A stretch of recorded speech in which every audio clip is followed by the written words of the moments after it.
Bienvenue à cette nouvelle conférence. Le thème du soir, c'est le crush au travail. Comment gérer un crush au travail entre attirance et professionnalisme. Comment naviguer avec nos émotions quand on est au bureau. Parce que ce n'est pas toujours évident. Ça n'arrive pas tout le temps, mais ça peut arriver qu'on ait un crush au travail. Et que ça pose souci, surtout qu'on n'est pas forcément formé, on n'a pas eu tellement d'expérience dans ce style. Et parfois, on ne sait pas comment se comporter, que faire, qu'on soit célibataire et qu'on ait un crush, ou qu'on soit déjà en couple et qu'on ait un crush avec quelqu'un au travail. On ne sait pas tellement comment se comporter. Et souvent, ça m'arrive d'avoir des personnes en consultation qui viennent avec des histoires comme ça. Et donc, ça brasse au niveau émotionnel, puisque forcément, si on va travailler... Là, on va travailler sur le crush. Alors, le crush, c'est quoi? Les personnes qui sont affectées par le crush, c'est paradoxal, mais elles ont quelque chose qui est très attractif comme ça, hein, c'est très hypnotique. Elles arrivent au cabinet avec des symptômes. Elles me disent, oui, moi, j'arrive plus à dormir à cause de quelqu'un avec qui je travaille et avec qui je suis... ce qu'on appelle la limérance, c'est-à-dire je ne peux pas m'empêcher d'y penser tout le temps. Soit elle me dit je suis en couple et je fais un transfert fantasmatique sur un de mes collègues ou mon hiérarchique, mais ça peut être collègue ou hiérarchique, et j'en peux plus. Et éventuellement, des fois, l'autre ne le sait même pas. Parfois, l'autre le sait, mais des fois, c'est qu'un imaginaire, l'autre n'est même pas un secret. Et parfois, il y a déjà une histoire qui se noue, qui se tisse. Avec ce que j'ai souvent vu, des périodes un peu de... on se cherche, et puis à un moment donné, on se trouve, et puis après, c'est compliqué, quoi. Parce que c'est au travail, c'est pas... ça se fait pas, je me sens rejetée, ou ça a marché, puis ça marche plus. Enfin, c'est compliqué, les histoires au travail, parce qu'on mélange vie professionnelle et vie personnelle. Et en plus, on est à proximité, on est tout près là, on n'est pas, l'autre il n'est pas éloigné, et devant nos yeux, où on va le croiser dans une réunion. Donc il y a une histoire de proximité qui fait qu'on ne peut pas tellement y échapper, géographiquement parlant. Donc moi je vois des patients qui arrivent en me disant « Oh là là, à l'idée de le retrouver ou de la retrouver en réunion, je suis terrorisée, on a eu une histoire, comment je vais me dépatouiller avec ça maintenant c'est compliqué, j'ai envie de faire un deuil, mais je ne peux pas parce que je vais la retrouver dans la réunion, je vais la recroiser dans les couloirs. Ou alors, j'en avais une comme ça, qui était dans mes groupes d'accompagnement en ligne et qui avait fait une histoire avec son collègue qui était son stagiaire, un collègue stagiaire, qui était donc celle qui l'avait en charge. Donc elle était tombée folle amoureuse, elle avait une histoire avec lui. Bon, personne ne le savait au bureau. Alors après, est-ce que ça va être gardé secret ou est-ce que tout le monde va le savoir au bureau? Bref, toujours la question de la confidentialité, parce qu'après, c'est galère, en fait, quand on commence à le savoir, ou les gens les ragots, là, tout le monde le sait, la réputation, tout ça, c'est pas terrible. Donc eux, c'était top secret. Ils avaient passé une année comme ça, juste pour l'anecdote. Et après, lui, il voulait plus d'elle, il était tout jeune, il avait d'autres trucs à faire, il fallait qu'il fasse sa vie pro, je sais pas où, bref. Et elle est tellement creusée, elle était tellement agrippée à lui, c'était sa plus grande histoire d'amour, machin, tout ça, qu'elle n'arrivait pas à faire le deuil. Le problème, c'est que lui, il était en face d'elle, quoi. Il continuait à venir tous les jours, donc elle ne pouvait pas l'oublier. Donc ça, c'est problématique quand vous avez quelqu'un que vous cherchez à oublier et qui se promène comme une abeille devant vos yeux. Vous ne pouvez pas y échapper, parce qu'énergétiquement, vous faites hop, je l'ignore, hop, je me suis déjà, quoi. C'est déjà que tu es complètement...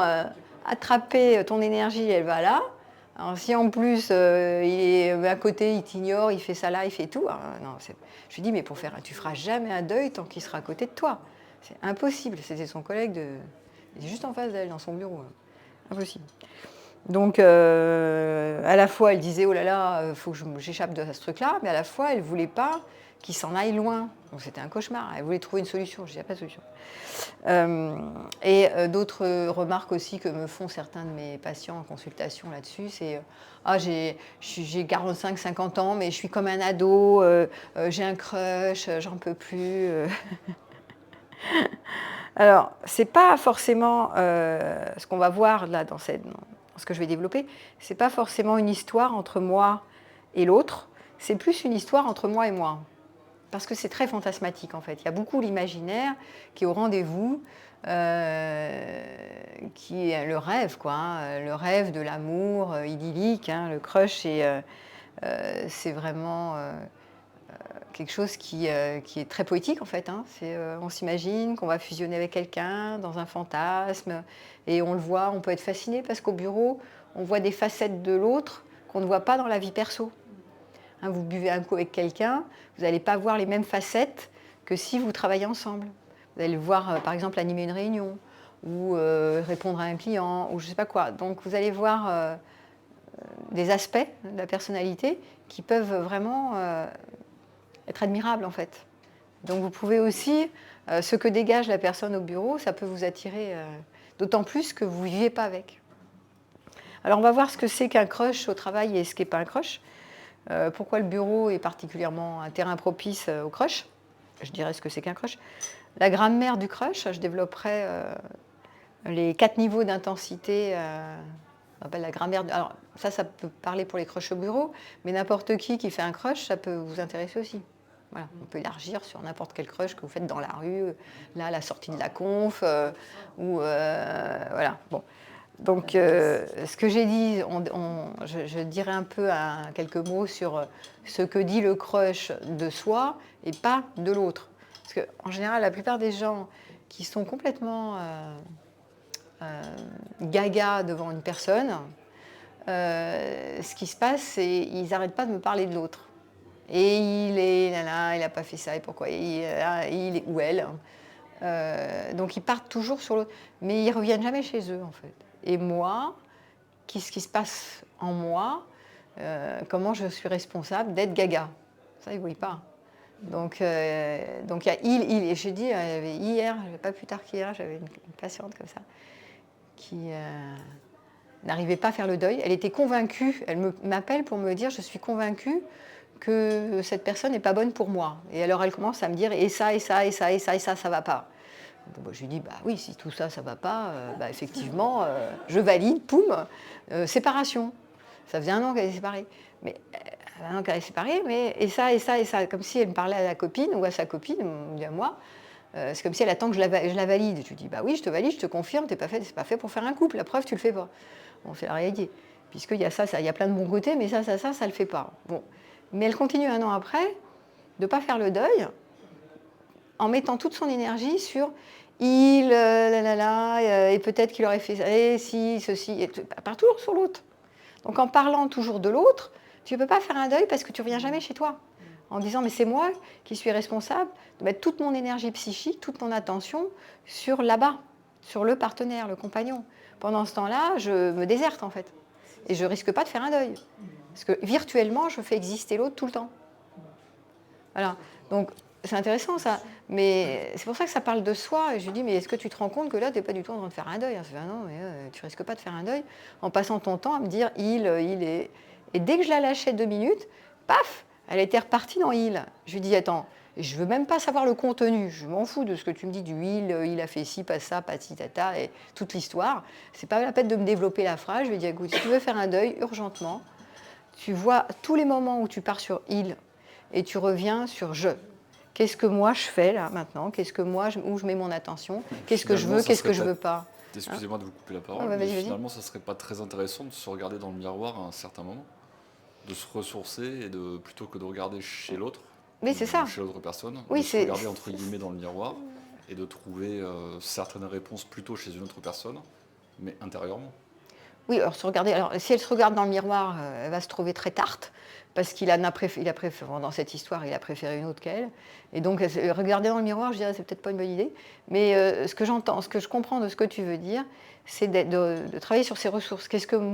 À quel endroit je vais mettre mon attention, à quel endroit je vais développer mon énergie, pour trouver des options pour aller mieux, comment je vais faire pour aller mieux, se ressourcer, se retrouver, plutôt que de mettre mon attention sur il aurait dû, il n'aurait pas dû, et aujourd'hui, et est-ce que tu crois que s'il avait fait ça, ça aurait été bien, et s'il n'avait pas fait ça, ça aurait été bien? Mais qu'est-ce qu'on s'en fout? Il n'est pas là. Donc, c'est pas en mettant ton énergie sur l'autre toute la journée, de manière obsessive, que tu arrives à gérer un crush, en fait, ou à te séparer d'un crush. Au contraire, tu l'alimentes. Donc, c'est intéressant de voir comment ça parle de moi. d'un côté vide, quoi, quelque part, comme tu es en train de le dire. C'est un vide de soi, en fait, tu vois, que je cherche à remplir en me ramenant toujours à cette histoire du passé, où le crush au bureau, c'est pareil. Mais ce qui est encore plus difficile au bureau, c'est que l'autre, il est toujours dans ton nez, quoi. C'est encore plus dur de se dépatouiller, parce que déjà, là, c'était un cas d'une patiente où c'était pas au bureau, donc il n'était pas chez elle, il n'était pas devant son nez. Hein. Alors déjà, c'était compliqué. Alors t'imagines au bureau, des fois, quand il y en a, ils n'y arrivent pas, quoi. C'est juste mission impossible, cette histoire. Voilà. Donc je donnerai des pistes aussi pour traverser, comment on peut traverser cette histoire de crush au bureau et de se mettre un peu en distance de ça. Alors, l'idée, c'est pas de juger ce qui traverse, de dire, ben voilà, c'est complètement idiot d'avoir un crush au travail, c'est malsain, etc. C'est plus d'être, de prendre du recul, de voir les mécanismes, les phénomènes, qu'est-ce qui se joue quand je fais ça, et quand je fais un crush, et comment je peux un peu distancer, me détacher, créer une juste distance entre moi et l'autre, et me redevenir un peu acteur, si tant est que c'est possible de reprendre le pouvoir et le contrôle de la situation. Donc le crush, c'est pas un mot innocent. C'est un mot qui est léger. On voit t'accrocher sur quelqu'un. Enfin, c'est un peu un terme à la mode. On entend ça un peu partout dans les médias. Mais dans le corps, c'est une déflagration. C'est vraiment un espèce de truc hypnotique qui est waouh. Ça fait waouh. Tu sais, t'en peux plus là. T'es là, gaga, baba. Donc, on a l'impression que c'est un béguin, une amourette, etc. Mais c'est pas ça. Quand vous êtes adulte, c'est plus comme un truc d'ado. C'est pas mineur. Très souvent, les gens qui font des crushs, et notamment des crushs au travail, c'est des expériences très, très envahissantes et très émotionnelles. Voilà. Et donc, très dommageables. Donc, 4 phénomènes.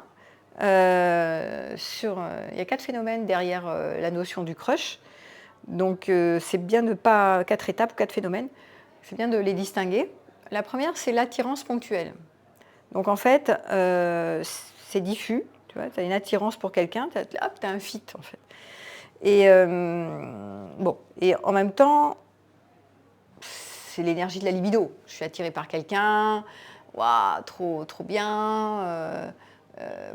On a tous du désir et on a tous des moments d'attraction qui va vers quelqu'un avec qui on flash en fait. C'est ce qu'on appelle le crush. C'est plutôt cool. Oui, c'est plutôt cool. C'est vivant, tu vois. Tant qu'on a du désir, on est vivant. Donc ça, c'est plutôt le côté cool. Après, c'est moins cool de savoir ça. Oui, c'est rassurant de savoir qu'on a une appétence. Si tu es en dépression, tu n'as plus aucun des là. Là, c'est moins. Là, c'est moins rassurant. Voilà, il y a moins trop bien, et trop beau, trop belle, trop intelligent, trop je sais pas quoi. Voilà. Donc ça, c'est la pure vitalité, c'est plutôt pas mal, l'attirance ponctuelle. Après, il y a l'élan amoureux. L'élan amoureux, c'est pas la même chose. Donc, tu penses à cette personne plusieurs fois par jour. Tu commences à y penser même des fois la nuit quand tu te réveilles. Tu cherches sa présence. L'autre te manque. C'est ce qu'on appelle l'énergie de la nouvelle relation, le NR. C'est dit comme ça. Où c'est le registre de l'amour qui naissant. Donc, tu es attiré et puis tu commences à y penser. Alors que l'attirance, tu es attiré, puis après, tu passes ton chemin.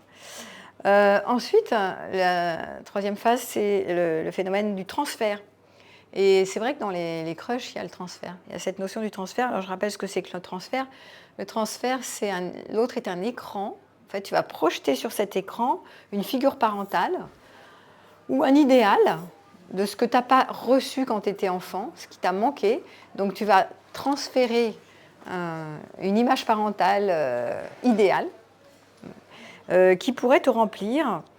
Et donc tu vas l'idéaliser bien au-delà de ce que tu connais d'elle, bien au-delà de sa réalité, de ce qu'elle est, en fait. Et ça, on pourrait dire que de la même manière que sur l'attirance, comme tu disais, c'est plutôt chouette, on a du désir, c'est plutôt sympa, on ne peut pas ne pas transférer, en fait. Dans les histoires d'amour, dès qu'on a un crush et qu'on commence à nouer une histoire, à tisser un lien comme ça, un peu d'amour, eh bien, on ne peut pas ne pas transférer.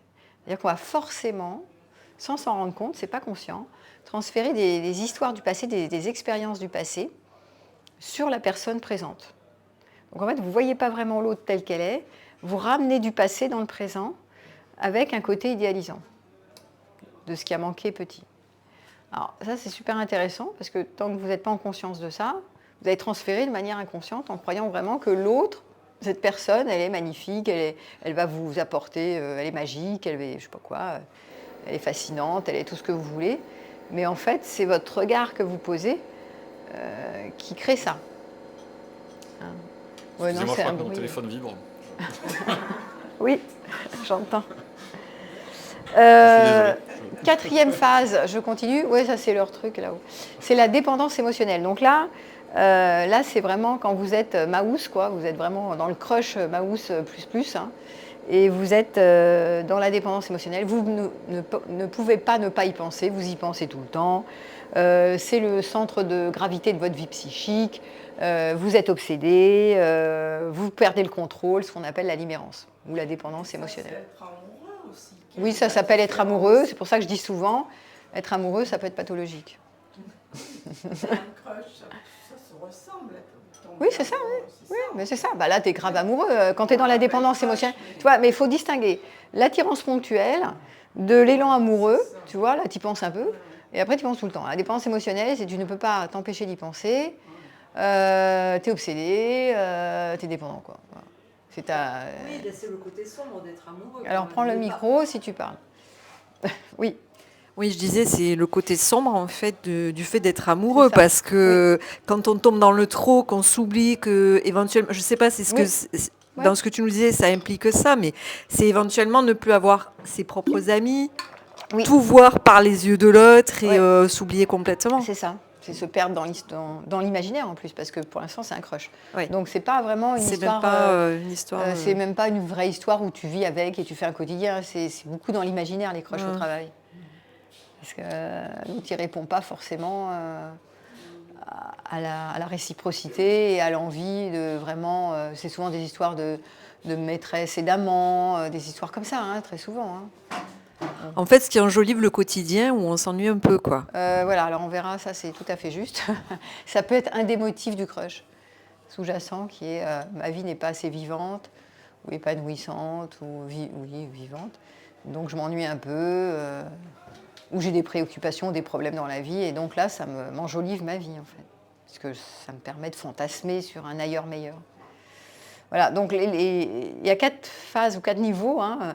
À chaque fois, c'est pas la même chose, on ne va pas répondre de la même manière selon l'état des lieux, selon que tu es dans l'attirance, un peu comme ça, ou la dépendance émotionnelle, ce pas les mêmes niveaux d'agrippement. Voilà. Alors, pourquoi le bureau est un terrain propice au crush ? Parce que les conditions s'additionnent. Comme on l'a vu, il y a la proximité forcée répétée. Tu ne peux pas le rater parce que tu vas le croiser, forcément. Plus on voit la personne et plus on va l'apprécier. Et on va la monter en mayonnaise. Hein, on va en faire toute une histoire. Il y a le côté... Alors, si vous êtes dans les trucs hiérarchiques, dans les relations hiérarchiques collaborateur, ou chef de projet, ou je ne sais pas quoi, vous avez le côté où la hiérarchie, ça érotise. J'avais fait une conférence, vous pourrez regarder, qui s'appelle « Les lois de l'érotisme ». Et j'avais distingué ça, j'avais souligné, voilà, tout ce qui est dissymétrique érotise en fait. Tout ce qui est symétrique, égalitaire, ça ternit. En fait, vous êtes là, bon, au bout d'un moment, c'est fade, quoi. Voilà. Donc, quand on a des relations hiérarchiques, ça augmente l'imaginaire intense, donc l'état amoureux. Tu projettes encore plus, quoi. Puisque, rappelez-vous, la relation hiérarchique, c'est aussi les figures d'autorité, donc encore plus les figures parentales. Donc, tu transfères encore plus. Ouais, tu veux dire quelque chose ? Oui, tu veux dire un truc ? Jusqu'à présent, je n'avais pas nécessairement pensé, mais je comprends un petit peu mieux certaines relations, on va dire, au sein de mon entreprise maintenant. Bah oui. Merci pour cette... Oui. Alors, oui, j'animais des stages en management pendant longtemps. J'étais formatrice en entreprise. Et souvent, je faisais travailler les gens sur la relation à la hiérarchie. Parce qu'ils ne se rendent pas compte qu'il y a cette histoire de transfert. Mais inéluctable, on ne peut pas ne pas transférer sur un leader, en fait. Par exemple, ici, c'est moi qui anime une conférence, donc j'ai la posture du leader. C'est comme ça, vous seriez à ma place, vous devenez le leader. Le leader, c'est quoi ? C'est papa ou maman. Et vous êtes, puisque vous êtes un groupe, vous êtes les enfants, vous êtes mes enfants. Dans la fratrie, vous êtes les frères et les sœurs. D'accord ? Donc on est dans le groupe famille. Moi, je joue à maman, bonne maman ou méchante maman, on va dire, selon ce que vous transférez sur moi. Mais forcément, vous ne pouvez pas ne pas transférer un truc sur moi. C'est impossible. Dès qu'on est dans un poste de leadership, les membres du groupe vont transférer quelque chose. En plus ou en moins, ils vont transférer. Et d'ailleurs, c'est pas du tout en rapport avec la réalité. Soit ils vous détestent, soit ils vous adorent, soit... en fait, c'est pas neutre, en fait. Et vous, dans la fratrie, vous allez commencer à vous tirer dans les pattes ou chercher votre place. Quelle est ma place par rapport à maman ou à papa est-ce que je suis en amitié avec mon frère et ma sœur Est-ce que je suis en solidarité avec mes collègues ou pas Ou est-ce qu'on se tire dans les pattes? Donc, c'est extrêmement intéressant de regarder ces fonctionnements de groupe à l'aune de ce que je viens d'expliquer, de l'histoire du transfert, par rapport à la relation hiérarchique. Donc c'est particulier, hein, c'est la relation à l'autorité aussi. Hein. C'est toutes les personnes qui ont eu autorité sur vous quand vous étiez plus jeune. Soit que vous êtes soumis à l'autorité, soit vous avez qu'une envie, c'est d'envoyer péter l'autorité et que ce n'était pas possible de s'opposer. Ou c'était possible ou pas possible. Donc vous allez avoir tous les comportements de rébellion ou de soumission qui vont apparaître dans des histoires comme ça. Donc, c'est pour ça que c'est particulier, les relations collaborateurs-crush avec un hiérarchique. C'était même il y avait des scénarios de films là-dessus, toute une époque. Vous parlez de films, mais justement, j'ai une question là-dessus. Si on pousse cette logique, on peut l'avoir également dans d'autres domaines que le monde du travail. Par exemple, dans le sport. Ah oui, on entend beaucoup d'histoires en ce moment dans le cinéma, dans le domaine des arts, pour faire beaucoup plus large. On peut imaginer beaucoup d'autres choses dans divers milieux, mais pas nécessairement du domaine du Oui, tout à fait. Oui, tout à fait. Dès que tu es dans une posture de pouvoir, ou de charismatique ou de pouvoir, tu exerces quelque chose, tu exerces un pouvoir, une influence sur ceux qui ne sont pas à la même place que toi. Dans la hiérarchie ou dans le système. Et forcément, toi, tu le vois comme ça, d'en bas, comme un enfant, quoi. Là, soit en vénération, en idolâtrie, et d'où les abus de pouvoir. Hein, parce qu'ici, voilà, c'est facilitant. Là, moi, je sais que j'avais travaillé au Club Med en tant que géo. Tu sais, les géos Club Med. Bon, les géos, des fois, ils sont complètement neuneux, hein, excuse-moi de le dire. Ils ont pas, ça casse pas 3 briques, un canard, mais en même temps, il y a une aura. Tu vois, dès que tu es géo, tu as tout le monde qui tombe à tes pieds. Comme ça. Bon. Tu vois, c'est un exemple comme ça. Mais, et tu peux abuser de ton pouvoir ou pas. Mais c'est facile, en fait. Ils sont tous là à tes pieds. Tu sors du contexte, hein, tu mets le géo lambda, dans le monde lambda. Ah, voilà, il n'y a plus personne, tu vois. C'est terminé, on descend. C'est comme les moniteurs de ski, machin, comme ça. C'est tous les mêmes trucs, en fait. Quand j'étais jeune, moi, quand j'allais aux UCPA... prends le micro. Quand tu étais jeune, tu allais au... J'allais aux UCPA ou faire du ski et tout. T'es comme ça. Ouais, mais pareil, j'étais baba devant les monos de ski. Oui, j'allais jusqu'au bout, il fallait que j'y aille. Et après, tu te disais, bof, quoi, tu vois. Si, je vivais mon moment et après, je rentrais chez moi, salut. Mais après, c'est décevant, en fait, parce que c'est juste le transfert. C'est beaucoup dans le transfert. Ça. Tu montes en mayonnaise, le beau mono de ski, machin, là, qui glisse et tout. Mais en fait, bon... Et en plus, tu as l'accent du Sud, ils ne sont pas d'ici. Voilà, donc le crush, c'est ça. Hein, c'est un phénomène vraiment où l'autre, tu lui attribues un pouvoir qu'il n'a pas, et que l'autre, il peut abuser de son pouvoir ou pas, hein, selon, ou pas. C'est comme selon son intégrité, on va dire. Au travail, c'était les...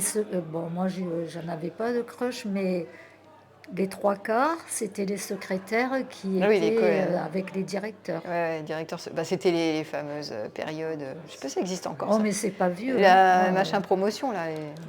On appelait ça. Les promotions canapé. Qui ont été vachement décriées, d'ailleurs, par le mouvement féministe. Et c'est pas plus mal, parce que quand même... C'était un peu n'importe quoi. Bonjour. Non, c'est pas là. Donc voilà, oui, il y a eu plein d'histoires comme ça dans certaines époques. C'est pas si vieux que ça d'ailleurs. Hein. Alors maintenant, ça se fait plus. On est passé dans une autre époque où, avec le harcèlement, le machin, tout ça. Enfin bon, voilà, on est dans autre chose. Mais c'est quand même intéressant de voir comment ça s'est construit. ces représentations avec cette notion du transfert idéalisant sur une figure archétypale, en fait, hein, qui est la figure de pouvoir, en fait, la figure charismatique. Le crush, c'est une idole, hein, on idolâtre, en fait. Voilà. Donc, je reviens sur le travail. Donc, il y a le rapport au bas, hein, qui active le système d'attachement, comme on l'a dit, dans la hiérarchie qui érotise. Et puis, l'intensité collaborative. On crée ensemble, on bosse ensemble, souvent. Donc, le fait de construire un projet avec quelqu'un ou de travailler avec quelqu'un, je ne sais pas si vous l'avez déjà fait, quelqu'un que vous aimez, de travailler avec quelqu'un, ça augmente l'intensité et l'intimité. Parce qu'on noue, on noue un lien vraiment de proximité, intellectuellement parlant d'ailleurs, hein, qui peut augmenter l'intensité amoureuse. Voilà. Et puis, voilà, il y a le mystère aussi. On est avec quelqu'un, avec un collègue, on est là, on se regarde comme ça, tu vois. C'est mystérieux, on sait que c'est un peu transgressif parce qu'on ne peut pas vraiment... on n'est pas comme au café où on se dit tiens, on est là, ou dans un date, où on sait sur un site de rencontre, on sait qu'on est là pour se rencontrer, voir si on se plaît. Là, c'est pas pareil parce que c'est mystérieux. On n'est pas censé se plaire, on n'est pas dans un date en fait. Donc il y a tout le côté érotisation aussi. On n'est pas censé être là pour coucher ensemble ni pour avoir une histoire ensemble. Tu vois ? Donc ça crée le mystère. Et du coup, tu es là, il y a plus de séduction en fait. En même temps, alors moi, je me permets encore de vas-y. parler. Je travaille dans une entreprise où finalement il y a énormément de personnes et il n'y a pas nécessairement lieu d'être, on va dire, dans un open space, au bureau. On parlait du cas du travail dans le bureau. Mais en même temps, je pense qu'on peut se retrouver en pause, par exemple, et pour savoir un petit peu suffisamment pour chacun ou chacune de savoir si un tel ou un tel ou une telle est en couple ou pas. Ouais. Et donc là, ce que vous venez de dire, en fait, finalement, à mon sens, je peux me tromper hein, peut-être, mais ça me paraît une tension qu'on peut déjà plus ou moins connaître. Ouais. Oui, après on peut aller chercher les infos. Est-ce que tu sais, elle est mariée, pas mariée, elle est mariée mariée, ça se voit. Mariée ou en couple, elle est pris, quoi. Elle n'est pas libre. Et après, des fois, on a pris ou pas pris. Tu sais, des fois, on se retrouve dans les réunions, machin. Après, des fois, tu sais, il y a un rapprochement qui se fait dans une réunion, dans un projet qu'on construit ensemble, dans un truc, voilà, ou dans une soirée où il y a tout le monde qui se retrouve, les rassemblements, les meetings, les machins. Oh, tu te retrouves, puis tu es là, cocktail, machin. Moi, ça m'est arrivé combien de fois, ces trucs-là. Et il y a un rapprochement qui se fait, hein, libre ou pas libre. Des fois, tu vas projeter un truc, tu te dis, trop bien, tu pars de là, t'en peux plus. Et la mayonnaise commence. Voilà. Et c'est fréquent, hein, en fait. L'histoire au travail, c'est assez fréquent, les gens qui se rencontrent au travail. J'avais vu une enquête qui passait. En fait, on croit aujourd'hui, à notre époque, que les rencontres amoureuses se font surtout par les sites de rencontres. En réalité, ça se fait surtout, d'abord et avant toute chose, au travail. C'est le premier lieu où on rencontre son futur compagnon ou sa future compagne. Bon, après, il y a d'autres endroits, hein, et aussi dans les loisirs, etc., entre amis, nos amis qui nous présentent des amis. Mais quand même, ça reste quand même le premier vecteur, première stratégie de rencontre, c'est sur le lieu de travail. Du coup, moi j'ai une question. Donc, vas-y. Pour connaître le véritable amour, est-ce qu'il faudrait arrêter de projeter ? Bah oui, normalement. Oui. Alors, peut-on ne pas projeter ? C'est ça la vraie question. C'est très difficile. Est-ce qu'il faut s'empêcher de projeter ? Je ne crois pas. Sauf quand tu commences à vivre avec l'autre vraiment, dans un quotidien, enfin un truc qui dure, et que tu vois, et que là, tu es en face de ce qu'on appelle la réalité. La dure réalité, d'ailleurs. Et donc, c'est comme ça que Schopenhauer, il dit, vous passez de l'état amoureux à l'ennui. Oui, parce que la projection, c'est tout ce qu'il y a, la passion, finalement. Bah oui, c'est ça. Ouais, c'est l'intensité. Oui, c'est ça, oui, c'est ça. Bah oui, c'est une projection, ça veut dire c'est un imaginaire. C'est une construction mentale et émotionnelle. Mais c'est pas la réalité. Parce que du coup, quand on en a conscience, ça casse le truc. Le fait d'être conscient de ça, c'est... c'est pour ça que j'en parle. Parce qu'en fait, on ne se rend pas compte qu'on projette. Et c'est comme si, pour générer de l'état amoureux, tu es obligé de projeter. Sinon, ton état amoureux, il fait... Ça fait partie des ingrédients de l'état amoureux. la projection, le fantasme, l'idéal, l'idéalisation. Sinon, d'ailleurs, les couples qui passent la lune de miel, après, ils se confrontent à la fameuse réalité, et donc les zones aveugles, ça diminue. Hein. Tu vois tous les défauts, tu n'acceptes pas la différence. Au début, c'est charmant, après, c'est pas charmant du tout, puisque tu arrêtes de fantasmer. Tu vois l'autre beaucoup plus tel qu'il est. Sauf si la personne bon là, ça c'est autre chose, avec qui tu vis ne se montre pas sous son vrai angle, enfin sous sa vraie image. C'est ce qu'on appelle le faux self. Sans rentrer là-dedans, le secret ne serait-il pas finalement de vivre un petit peu chacun chez soi et de ne pas toujours se voir, de ne pas travailler nécessairement ensemble et c'est un secret. Et de vivre.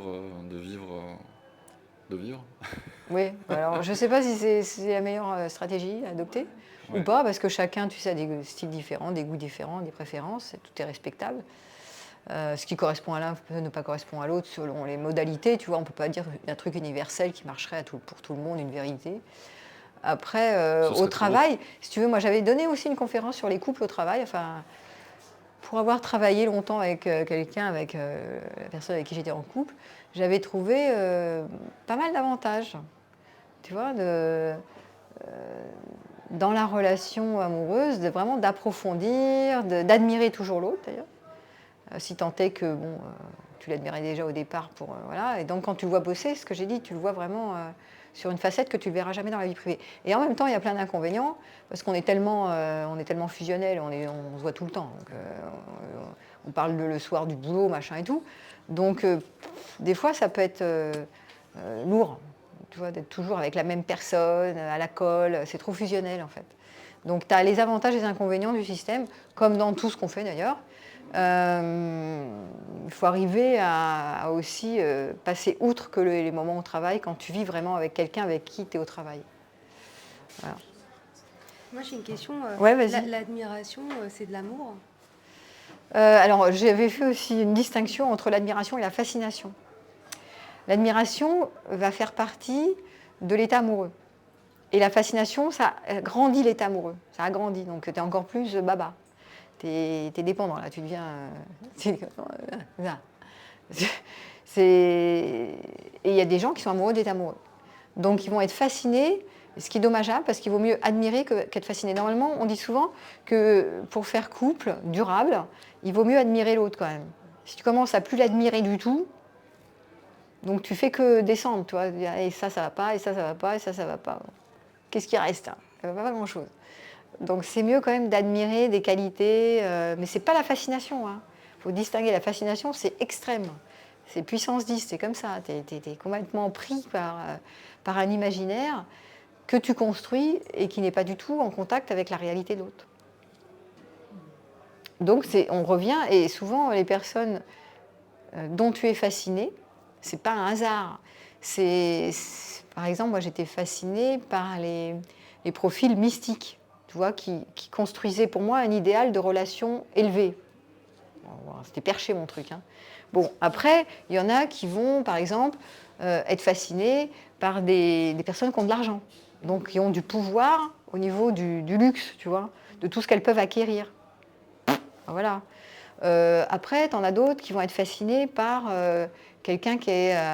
dans le milieu médical, par exemple, parce que voilà, les médecins dans ma famille, c'était que des gens admirables. Bon, bref, va savoir.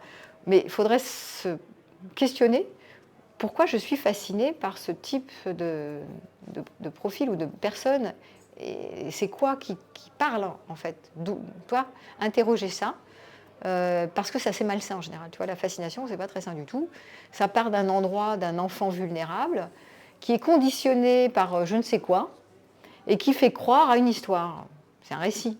C'est admirable, elle est fascinante parce que si ça mis, en fait, c'est tout de la tchatch en fait. Moi j'aurais une question, quand on est fasciné comme ça et que du coup on idéalise l'autre au-delà de ce qui est humain en fait, qu'on voit un peu comme un super-héros ou une super-héroïne, est-ce que du coup quand on ouvre un peu les yeux, pour peu qu'on les ouvre, la descente n'est pas un peu abrupte, avec le risque même d'en vouloir à l'autre de ne pas incarner ce qu'on a projeté sur lui? Si. Si, c'est ce que c'est le travail. Alors quand on fait un deuil souvent et qu'on en veut à l'autre, on fait ce travail de sape, ce que j'appelle un travail de sape, de désidéalisation. On parle aux copines. Allô, allô, ouais, t'as vu, il est nul, il est gna, il est nini, il est nana, il est tout ce que tu es, pourri, quoi. Tu le pourris. Mais parce que tu as besoin de faire ça pour passer à autre chose, pour faire le deuil, en fait. Tu vois, sinon, tu n'arrives pas à faire le deuil. Mais c'est un passage, il ne faut pas en rester là, parce qu'effectivement, tu es responsable d'avoir été fasciné, de t'être fasciné, d'avoir donné du pouvoir à l'autre sur une image que tu as construite, donc tu es aussi responsable de le redescendre plus bas que terre. Tu vois ? Mais c'est plus intéressant de regarder ça comme ça, de dire, je me suis fascinée par quelqu'un, par l'image, et je lui ai donné beaucoup de pouvoir. Maintenant, je me défascine en le remettant plus bas que terre. Mais ceci dit, c'est juste ça. C'est juste une mécanique comme ça. Donc, je ne vais pas passer ma vie là-dedans, quoi. À un moment donné, je vais passer à autre chose. C'est pas plus intéressant que ça, tu vois. Bon. Mais après, il faut voir si tu ne recommences pas avec le prochain. Ouais, parce mais que ça, sinon, du coup, ça demande aussi de bien réfléchir à ce qu'on a mis dedans, ce qu'on a projeté, oui. et se dire, voilà, de ne pas repartir sur vite, je vais me trouver quelqu'un d'autre le qui prochain, va me tu recommences, fasciner aussi. Mais non, parce que tu recommences. Pas. Et là, tu règles rien, en fait, quand tu fais ça. Parce que tu recommences avec le même style de fascination pour le même genre, tu vois, analogue. C'est une analogie. Donc, c'est une répétition d'un schéma. Donc, tu répètes un truc, tu répètes quelque chose. Mais si tu regardes bien, c'est un conditionnement. Pourquoi ce type de personne et pas un autre type de personne ? Bon, c'est pas un hasard. Hein. Pourquoi tu le mets haut placé comme ça ? Pourquoi tu le mets sur un piédestal ? Pourquoi ce style et pas ce style ? C'est quand même curieux. Bon. Donc, puis chacun ses styles en fait. Hein, tu vois, il y en a, je t'ai dit, on n'est pas les mêmes. Par exemple, un médecin qui va te sauver. Ouais, qui va te sauver, ouais, la vie. Qui va te sauver. Oui, tu peux aussi faire ça. Tu peux avoir de l'admiration, enfin pas ouais, mais de l'admiration et du remerciement. Alors, oui. Est-ce que c'est de l'amour c'est quand il y a de la fascination. L'admiration, c'est pas de la fascination. Oui. L'admiration et la reconnaissance. Alors, quand tu as de la reconnaissance, ça ne crée pas l'état amoureux. L'état amoureux, rappelle-toi, je n'étais pas là, mais j'ai dit, il y a de la dépendance émotionnelle. C'est-à-dire, tu penses tout le temps à l'autre, tu es là, tu bugs, quoi. Donc, c'est différent que remercier, être dans la gratitude, reconnaître le talent, enfin, voilà, l'expertise, le talent. Admirer, oui, voilà. effectivement, que c'est pas la même chose. Tu vois mais tu vois, admiration, tu peux admirer quelqu'un parce que voilà, il a beaucoup de talent et qu'il fait des choses très chouettes. Et être reconnaissante et pas être dans la fascination et y penser tout le temps. Il y a autre chose, hein, c'est différent. Alors, et puis autre chose, le bureau est un terrain propice parce qu'il y a un cadre. Et le cadre, il y a des règles. Et il y a des contraintes. Et justement, c'est le fait de sortir du cadre. La transgression, ça augmente l'intensité. Donc, c'est le côté enfant rebelle. Voilà, je sors du cadre en étant amoureux de mon collègue ou de mon hiérarchique. C'est excitant, quoi. Enfin, au début, en tout cas, parce qu'après, c'est moins excitant. Donc, c'est pas vous qui êtes faible quand vous avez un crush au bureau. On a vu, hein, c'est un terrain de jeu qui réunit des facteurs d'activation affective et érotique. Et donc, voilà, c'est pas si surprenant que ça.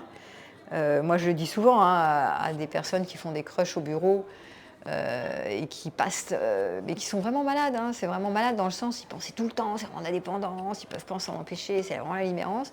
Pour autant, j'en avais un la semaine dernière, il était marié, ça se passe bien avec sa femme. Hein. C'est juste que il y pense tout le temps. L'autre n'est pas vraiment, enfin, la collègue, elle n'est pas franchement au courant. Mais il ne peut pas s'en empêcher. Ça fait 1 an ou 2 qu'il y pense, ou 3 ans, je ne sais plus combien de temps. Il n'arrêtait pas d'y penser. C'était plus fort que lui. Il m'appelle au secours parce qu'il est même sous cacheton, parce qu'il ne peut pas s'empêcher de penser à cette personne tout le temps. Et puis du coup, ça fait une fuite dans la relation de couple, en fait. Parce que le couple, voilà, il est sécure, il est tranquillou. Mais là, ça fantasme à fond. Donc, ça le rend hyper malheureux. Hein, alors, tu prends le micro si tu veux parler. Tu l'as ? Ça, c'est bien. Il la voit tous les jours. Ouais. Oui, c'est ça. Bah oui, c'est très difficile. Et c'est plus fort que lui, il me dit. Hein, c'est vraiment plus fort que lui. Donc, c'est ça, vraiment, il est vraiment dans la dépendance émotionnelle. Voilà. Donc, ce que le crush dit de soi, ça dit que tout ce qui nous fascine chez l'autre, en fait, au lieu de le laisser là-bas, il faut le remettre chez soi. Donc, c'est en nous-mêmes. c'est ce que disait Carl Jung. Il disait que c'est quand quelqu'un déclenche une intensité comme ça, disproportionnée par rapport à ce qu'on connaît de lui vraiment ou d'elle, c'est qu'il touche quelque chose en nous, qui est un manque ancien, qui est quelque chose ou une part de nous-mêmes dans l'ombre qui demande à revenir à la lumière, c'est-à-dire une part manquante qu'on attribue à l'autre et qui est une part de nous, mais qu'on n'est plus en capacité de mettre de la lumière dessus. Ce qui nous manque, on va le projeter sur l'autre. C'est ça. Et ça, on ne le voit pas, on ne s'en rend pas compte. Il parlait de l'anima et de l'animus, à un moment donné, projette, si on est rappelé un homme, on va projeter l'anima sur quelqu'un, et si on a beaucoup d'animus, on va projeter l'anima là-bas, beaucoup plus, etc. Donc vous regarderez ça, mais c'était intéressant de voir que les parts manquantes, on va les projeter là-bas parce qu'elles ne sont pas en nous. Et donc on va commencer à imaginer que l'autre nous complète en fait. C'est ce qui nous manque. Donc si on l'avait, si on possédait cette personne dans notre vie, si elle était aussi amoureuse de nous que nous d'elle, on serait tellement complet. Et en fait, ce qui crée l'intensité amoureuse, c'est parce qu'on n'arrive pas à posséder la personne. Par exemple, c'est un collègue ou un hiérarchique, et finalement, on n'arrive pas à la capter tant que ça. Elle nous échappe, cette personne. C'était l'histoire de ce patient-là, qui a un crush avec cette collègue, et il ne peut pas la capter, en fait, parce qu'elle est inaccessible. Voilà. Vas-y. Et on ne pourrait pas être juste ou simplement complémentaire, plutôt que oui. de capter justement, comme vous dites, le côté inaccessible, le côté complémentaire de deux personnes. Donc, ça pourrait ça pas peut, être très intéressant, attirant. Justement. Oui, c'est d'ailleurs les complémentaires. C'est ce que je viens de dire. Vous dites la même chose. C'est les complémentaires s'attirent. Donc c'est une part que moi j'ai pas. Et que je trouve que l'autre possède et que j'admire et que je trouve que ce serait tellement chouette. Mais en fait, c'est une part manquante de nous-mêmes. Rappelez-vous que toutes les potentialités sont en germe à l'intérieur de nous. On ne va pas développer toutes les facettes parce qu'on ne peut pas être à la fois, par exemple, en même temps bordélique et organisé. Donc on va se décrire comme quelqu'un de plutôt organisé, structuré, pointilleux, et pas bordélique, alors que d'autres vont se définir comme plutôt bordélique et pas organisé, et pas assez organisé, etc. Donc on va se définir sur certains traits et on va discriminer que la polarité inversée, on ne l'a pas, on ne la possède pas. Mais ce n'est pas vrai, elle est en germe en nous, c'est juste qu'on ne s'y attelle pas. Et on se définit comme on est ce qu'on se définit sur nous-mêmes. On est ce qu'on dit sur nous, en fait. Voilà. Si on change de posture et qu'on dit, maintenant... je suis aussi quelqu'un de bordélique, la preuve, on devient ce qu'on dit. Donc c'est important de savoir ça. Alors ça, c'est pas moi qui invente. On a vu quand même que dans les dernières études dans les neurosciences cognitives, on voit apparaître ces questions-là qui est on est ce qu'on décrit de nous, en fait. Et comme on peut être en changement, on n'a pas un moi stable, on a un moi changeant qui change en fonction de nos pensées sur nous-mêmes, de notre idéal de nous-mêmes et de ce que les autres définissent de nous, projettent sur nous. On n'est pas un truc tout seul, là, un électron libre. Toutes les personnes, elles ont des avis sur nous. Nos proches ont des avis sur nous. Ils ont toujours eu des avis sur nous. Et donc, quand on entend « oui, t'es bordélique », on te répète, tu finis par devenir vraiment le bordélique parce que tu es sûr que t'es bordélique et donc tu agis en fonction d'eux et tu te définis comme un bordélique. Et du coup, tu crois que t'es pas organisé ou pas structuré ou pas machin, ce qui est faux. Alors que chacun peut avoir son organisation dans son monde. Oui, en plus. Mais toutes les potentialités, c'est pour dire que toutes les potentialités sont en germe. Et en fait, c'est important de voir que quand on attribue, on est fasciné par quelqu'un, on se dit « Ah, quelle personne intelligente !» ou « Qu'est-ce qu'elle est belle parce que moi je suis moche !» ou « Et moi je suis beaucoup plus moche qu'elle, elle est belle !» Enfin bon, ça c'est des trucs basiques, beau, moche, qu'est-ce qu'on a, intelligent, bête, organisé, pas organisé, quelqu'un qui pense bien, moi je pense pas bien, quelqu'un qui agit bien, moi j'agis pas bien, etc. Tous les opposés, quoi. Et donc souvent, quand on idéalise quelqu'un, on se met en dessous terre. Et est-ce qu'on ne se voit pas selon l'image que l'autre nous envoie ? Bien sûr, c'est ce que j'ai dit. Ouais. On se définit par les autres, en fait. On a l'image qu'on se donne à nous-mêmes. En miroir où ils t'envoient des projections, des définitions. Ils te définissent. Tu es comme si, t'es pas comme ça. T'étais comme si, t'as changé, maintenant t'es comme ça. Ou tu devrais être comme si et pas comme ça. Voilà, on vit pas tout seul, donc on a forcément, ce que je disais, des avis. Les autres ont des opinions, des jugements sur nous qui nous atteignent et qui nous font croire qu'on est comme ça et on devient comme ça. Ou pas, ou l'inverse. Ou on rejette ça et on dit mais non, mais moi je suis pas comme ça, je suis l'inverse. Sauf qu'on a tout en germe. On a toutes les potentialités, en germe en fait. Ouais. Et on peut changer. Moi, je dis aux autres, c'est la projection de comment tu es que tu m'envoies. Bah oui. C'est ta projection. Oui, oui. Alors, oui, c'est vrai. C'est mieux des fois de faire le tri en disant qu'est-ce que tu projettes sur moi qui ne m'appartient pas. C'est une projection. Oui, c'est ça. Après, il faut se méfier aussi de systématiser ça, parce que par exemple, tu es en couple et tu dis à l'autre, l'autre il te dit des trucs et tu dis mais non, ça t'appartient, ça t'appartient, ça t'appartient. C'est aussi, par exemple, je te donne un exemple. Tu dis à ton partenaire, ouais, tu m'insécurises parce que tu as un comportement ambigu, et l'autre il te dit, mais non, ça t'appartient, c'est une projection, ça t'appartient, on entend souvent, ça t'appartient, va régler ton problème. Et des fois, c'est pas, aussi des fois, tu vois, c'est pour ça que je mets le bémol. Regarde aussi, si tout le monde te le dit, c'est que tu as peut-être aussi un problème. Oui, tout le monde. Maintenant, bon, alors c'est pas forcément un problème, mais voilà.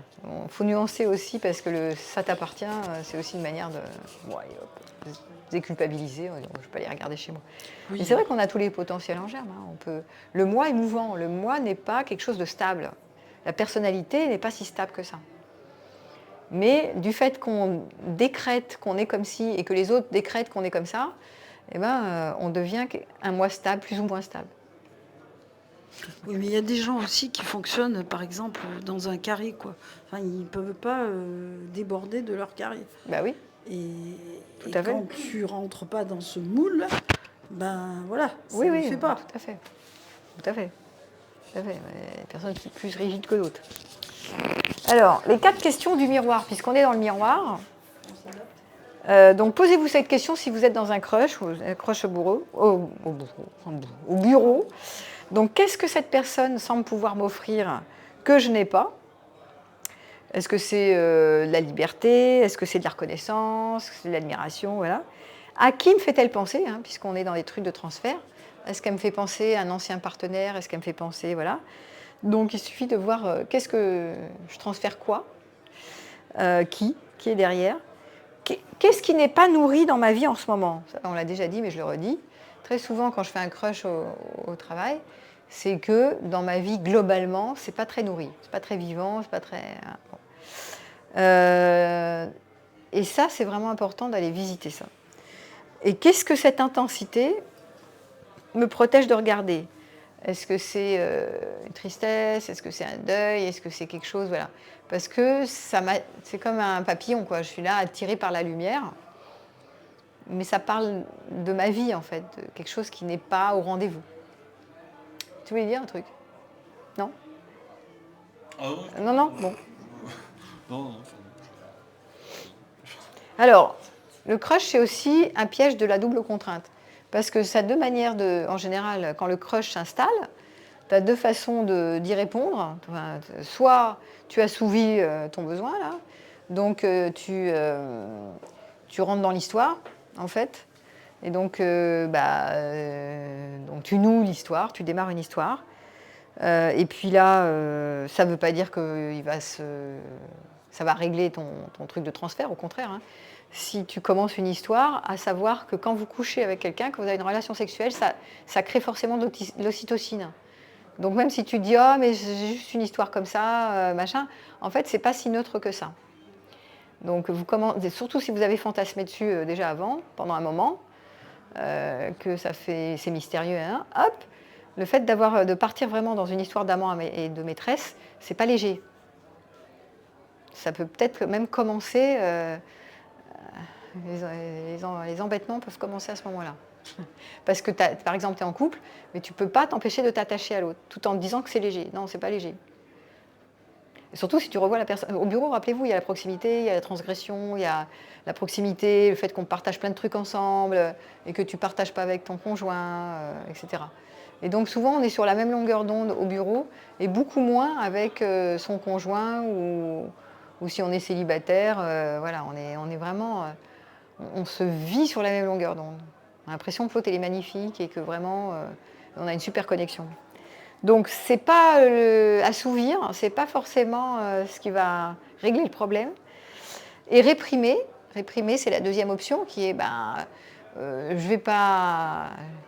je vais pas sauter dessus, quoi. Je vais réprimer ce que faisait mon patient. Il ne lui a jamais vraiment dit, il lui a dit un peu qu'il était amoureux d'elle, mais comme il a vu que elle, cette collègue, elle ne voulait pas passer à l'acte, donc il réprime, mais il y pense tout le temps.